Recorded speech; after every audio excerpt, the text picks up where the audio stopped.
Savais-tu que tu n'étais pas la seule personne à vivre dans ta tête ? Ah ben non, en réalité, tu as plusieurs personnalités en toi, tu as plusieurs parties de ton identité qui sont en toi sans forcément t'en rendre compte. Et d'ailleurs, c'est peut-être pour ça que parfois tu peux avoir des comportements que tu ne comprends pas trop, ou tu as tendance plutôt à faire la morale, tu vois, ou au contraire, tu as tendance à faire plutôt l'enfant. Et bah écoute, c'est normal. C'est ce qu'on appelle les états du moi. Ce sont des parties qui constituent en fait ton identité et ta personnalité. Et ils sont au nombre de 3. Et ouais, dans ta tête, il y a 3 personnes qui mènent un combat intérieur chaque jour de la semaine. Tu vas avoir le parent, l'adulte et l'enfant. Et ce que je te propose en fait dans cet épisode, c'est de découvrir ces 3 états qui sont en toi. Comment est-ce qu'ils influencent en fait tes décisions, tes réactions, tes comportements, mais surtout comment toi tu peux les utiliser à ton avantage et reprendre les rênes de ton esprit. Donc si ça t'intéresse, je t'invite à prendre un carnet, un stylo et à écouter cet épisode. À tout de suite.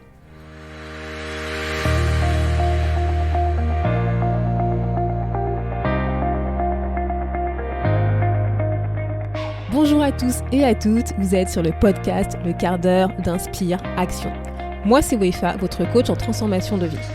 Chaque semaine, retrouvez dans ce podcast des outils pour développer votre self-awareness, des actions à réaliser pour démarrer votre transformation, ainsi que des témoignages de personnes comme vous et moi qui ont décidé de devenir l'architecte de leur vie. Alors, installez-vous tranquillement et prenez de quoi écrire.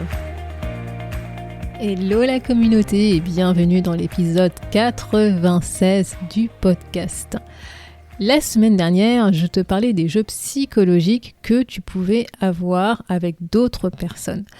Et notamment, je t'avais présenté le triangle de Karpman. Cette semaine, je vais me recentrer un peu plus sur toi pour t'aider à développer une meilleure connaissance de toi et notamment comment est-ce que tu peux te comporter dans ton relationnel avec les autres, c'est-à-dire les impacts de ta communication. Je vais te parler en fait d'un sujet qui est cœur dans l'analyse transactionnelle, dit AT. Je vais te parler de ton identité, de ta personnalité. Donc si ça t'intéresse, si tu es curieux, curieuse, prends un carnet et écoute ce que je vais te dire. En fait, je vais te parler de ce qu'on appelle les états du moi. Les états du moi, tu sais, c'est au fil du temps, on s'est construit une identité, que ce soit de notre enfance, quand on était tout jeune, tout bébé, jusqu'à présent.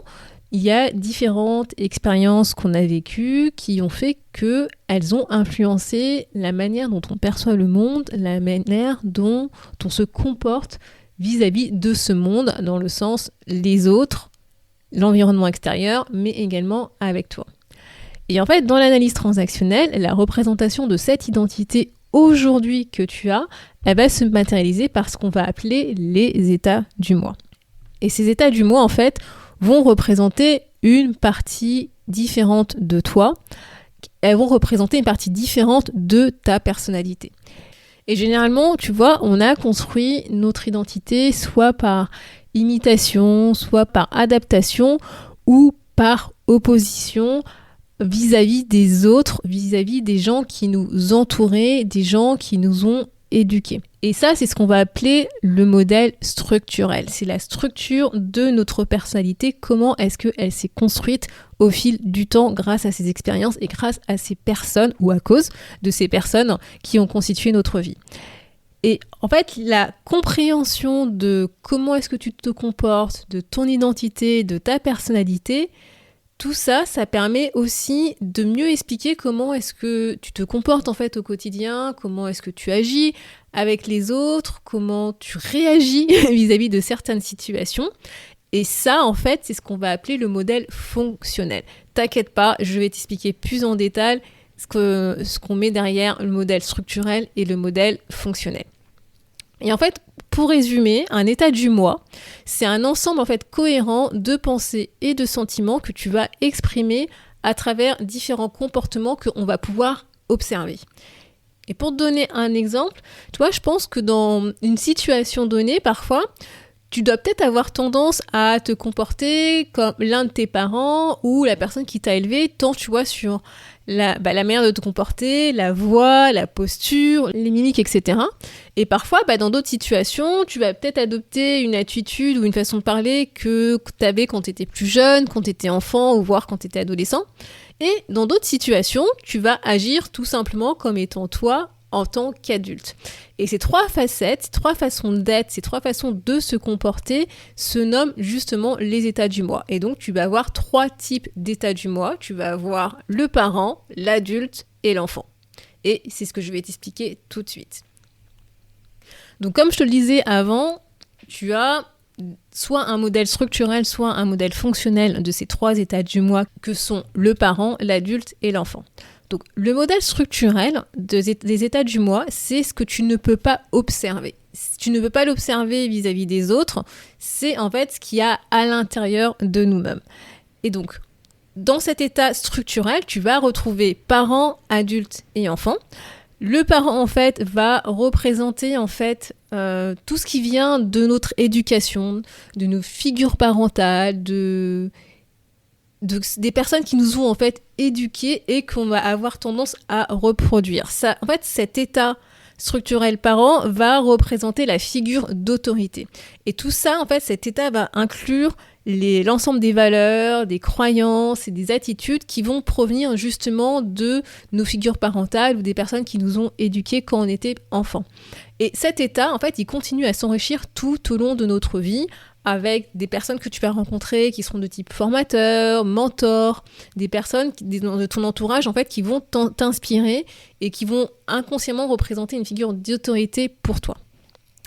Le deuxième modèle structurel adulte, c'est un état qui s'est construit à travers nos différentes expériences. C'est en fait cet état qui va représenter la raison, les faits, les données fiables.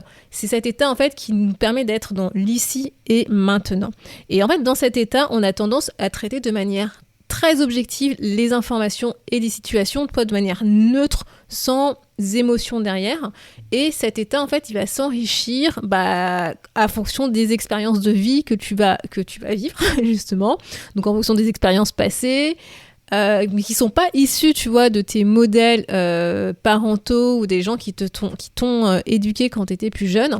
C'est vraiment issu de ta propre expérience. Et tu vas avoir le troisième état structurel, l'état enfant. Et cet état représente en fait notre enfant intérieur qui va penser, qui va agir de la même manière que quand on était enfant. C'est en fait dans cet état que sont enregistrées toutes les réactions affectives autour des émotions et des sentiments, mais tu sais, des réactions qui peuvent être assez archaïques, comme un enfant en fait. Voilà, ça représente vraiment notre enfant intérieur. Et ce qu'il faut que tu aies en tête, c'est qu'à chaque instant, tu as en fait ces trois aspects en toi. Ça représente en fait ces trois états, parents, adultes, enfants, représentent en fait ta personnalité.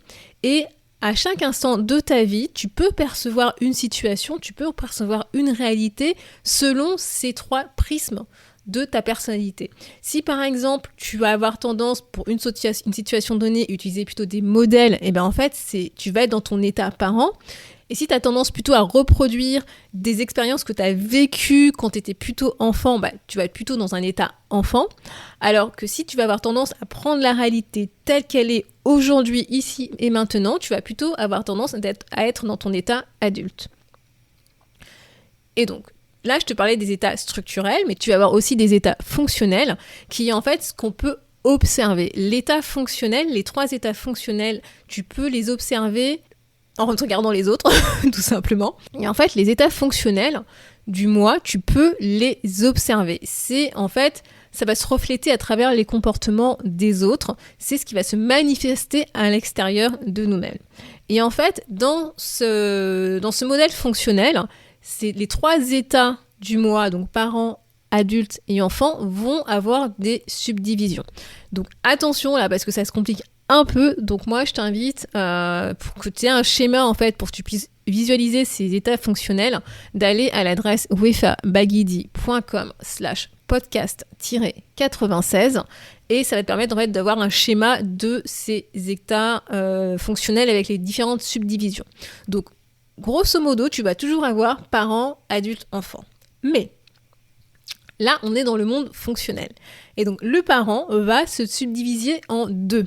Tu peux avoir, en termes de comportement, un parent qui sera plutôt normatif, c'est-à-dire c'est un parent qui va fixer des règles, qui sera là pour faire respecter ces règles, mais dans une optique, dans un but de protéger, pour fixer des limites, ou de persécuter, faire des reproches. Et tu peux avoir de l'autre côté un parent qui sera plutôt nourricier, cet état en fait va avoir plutôt tendance à vouloir prendre soin des autres, à aider les autres, que ce soit dans un état plutôt permissif, je dis oui à tout, ou en étant plutôt sauveur, j'agis à la place d'eux. Donc voilà, dans le modèle fonctionnel, le mode état parent va avoir deux subdivisions, le parent normatif ou le parent nourricier. L'adulte, il n'a aucune subdivision. L'adulte, c'est quand tu adoptes en tant que comportement une position factuelle, que tu traites l'information de manière factuelle, sans préjugés, sans aucune illusion. C'est quand tu vas poser des questions pour mieux comprendre la situation, le contexte dans lequel tu te situes pour prendre une décision. Il n'y a pas, en fait, dans ce modèle fonctionnel d'adulte, il n'y a pas d'émotion. Les émotions n'ont pas leur place dans ce modèle-là. L'adulte est neutre, il est vraiment factuel pour pouvoir prendre des décisions sans avoir le côté affectif qui va rentrer en jeu. Et le troisième état enfant, dans le monde fonctionnel, va se subdiviser en trois. Tu vas avoir l'enfant libre, c'est en fait l'enfant qui va se comporter de manière libre, sans tenir compte des autres, sans tenir compte des règles ou du cadre. Il va être spontané, il va faire ce qu'il a envie de faire au moment où il a envie de le faire. Tu vas ensuite avoir l'enfant adapté soumis, qui en fait est l'enfant qui va se soumettre aux règles et aux figures d'autorité. Et enfin, tu vas avoir l'enfant qui sera adapté rebelle, qui est en fait l'enfant qui ne va pas se soumettre aux règles et donc qui va être rebelle vis-à-vis des règles et de l'autorité. Donc voilà en fait les différents états fonctionnels. Tu as parent qui va se décomposer entre parent normatif ou parent nourricier. Ensuite, tu vas avoir l'adulte. Et enfin, tu vas avoir l'enfant qui va se décomposer en trois. Enfant libre, enfant adapté soumis ou enfant rebelle. Et ce qu'il faut que tu aies en tête, c'est qu'il n'y a pas de bon ou mauvais état du moi. Tous ces états ont une fonction différente pour t'aider et elle est essentielle et elle est complémentaire. Ces états du moi, en fait, ont chacun des avantages et des inconvénients et qu'on utilise en fonction de la situation. Et si tu as tendance à te dire que tu n'as pas une partie parent ou tu n'as pas une partie enfant, attention, parce que ça veut dire que tu es dans un état dysfonctionnel et que tu rejettes une partie de toi, une partie de ta personnalité. Donc si tu veux en savoir plus sur les avantages de chacun de ces états fonctionnels, n'hésite pas à aller consulter l'article de blog qui est associé à cet épisode à l'adresse wefabagidi.com/podcast-96 où je te mettrai plus de détails sur ces différents états du moi. Donc, concrètement, je t'ai fait une belle présentation là, de ces états du moi, sur la partie structurelle, fonctionnelle, mais qu'est-ce que tu peux en faire ? Comment est-ce que tu peux utiliser ça concrètement dans ton quotidien ? Alors déjà, tu peux l'utiliser pour essayer d'identifier dans quel état du moi tu as tendance à être généralement dans ta vie, dans ton quotidien.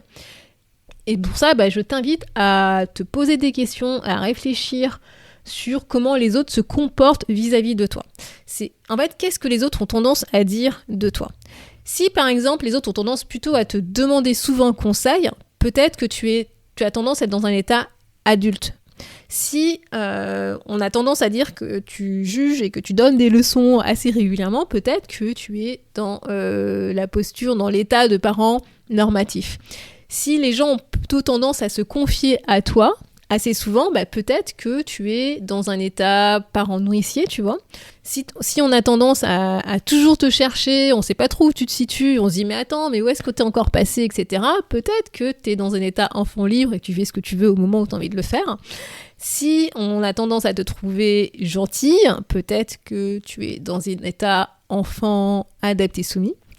Et enfin, si on a tendance à te dire c'est parfois t'es difficile à vivre, alors peut-être que tu es dans un état enfant adapté rebelle.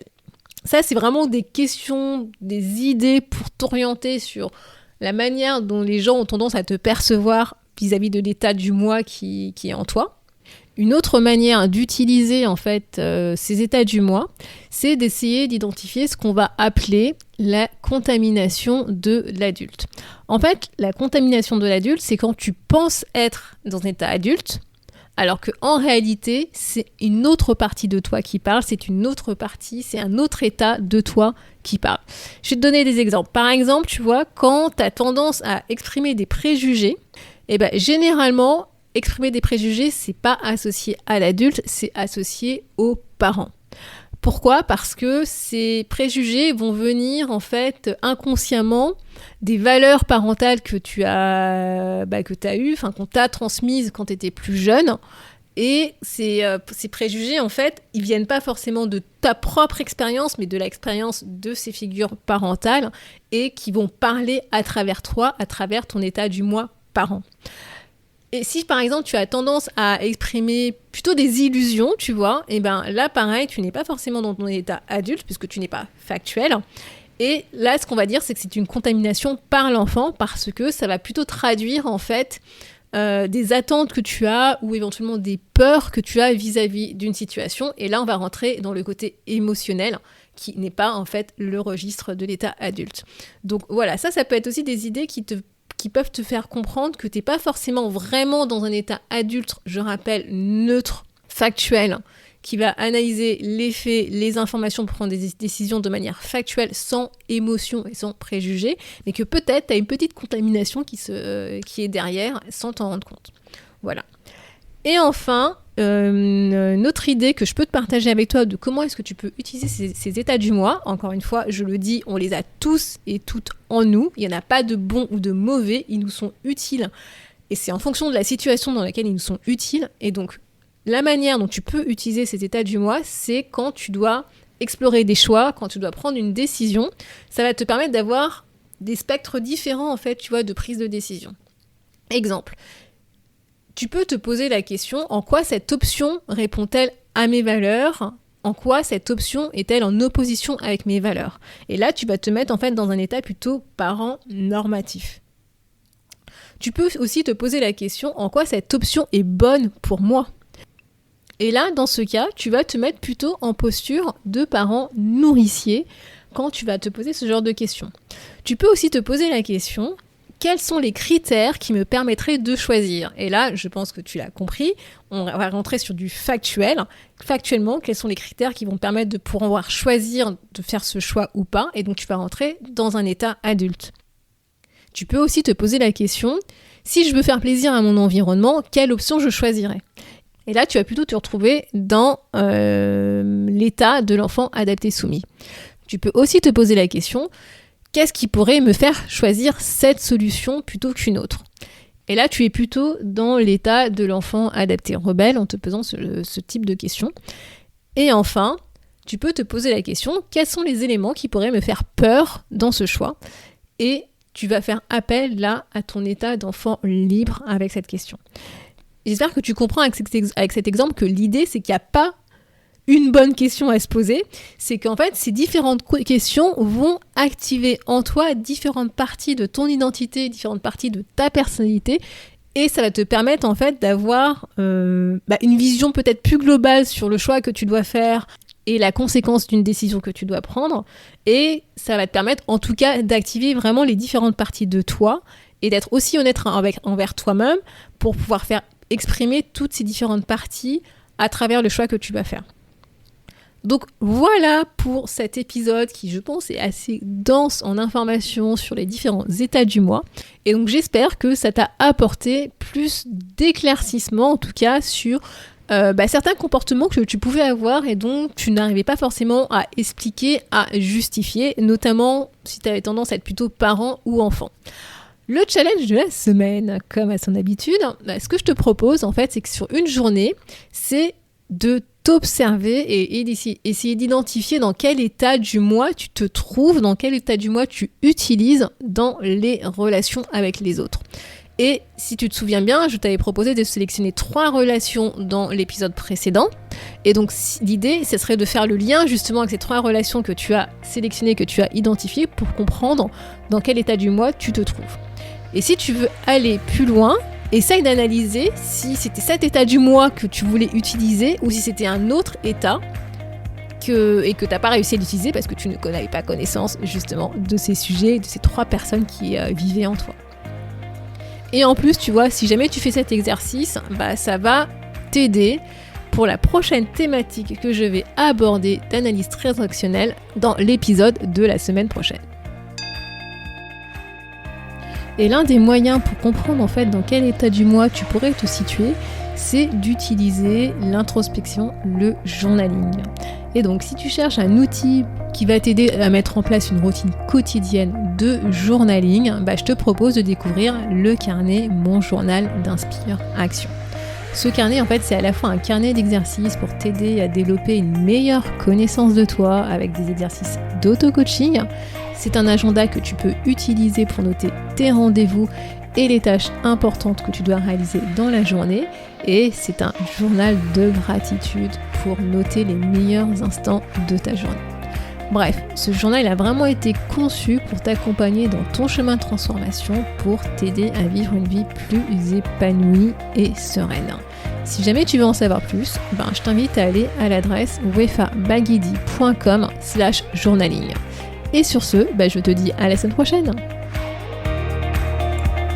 Merci d'avoir écouté le podcast Le quart d'heure d'Inspire Action. Et surtout, n'oublie pas, ce podcast est fait pour toi, pour t'inspirer à passer à l'action maintenant pour changer ta vie. À la semaine prochaine pour un nouvel épisode.